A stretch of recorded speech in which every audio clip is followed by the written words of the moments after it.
ထွက်ချင်ရောက်ပြီနှလုံးထွက်ချင်ရောက်ပြီရှိတဲ့ဟာများစုလို့ပေါင်ထားအိုးခွက်တောင်မှမတန်းဒီလိုထိုးဖို့မျိုးဆိုရင်မလွယ်ဘူးရှင်ငွေတိုက်တဲ့ကားကုန်လဲနေမမှတ်ဘူးညမထီထိုးရင်တစ်လားတစ်ခါနဲ့အပိုင်မဲ့သူဟာနှလုံးထီထိုးတာမူငလမထူဘူးအားလုံးသတိရှိဖို့အားလုံးမှတ်ကြဖို့ထိန်ထိန်ထိန်ထိန်ပြုလို့ပြင်ပါဗျာစေရနာ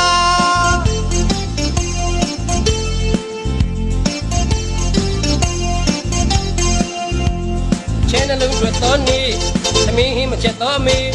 ကလေးညာငိုတော့ဘိုက်ခောက်လိမ်ဆွဲမပေါက်ရတဲ့ခဲမေရဲ့ကြောက်ပြီးလို့ငိုရင်ချက်ချင်းဘူရာတနီလာနှစ်ပါရဲနှစ်ပတ်ထိုးတယ်ထွက်တော့ခွန်၅ပါးနှလုံးမပါဘူးဗျာနောက်ပတ်တွေ့လဲစဉ်းစားနေတဲ့ပစ္စည်းများပေါက်ဖို့အတွက်ဒီတစ်ခါမပေါက်ခဲ့ဘူးဆိုရင်ဆင်နေပဲသူဟာဖြစ်ကိုဖြစ်မှာပါဘူဟာပဲအဲ့ဟာတော့ကျက်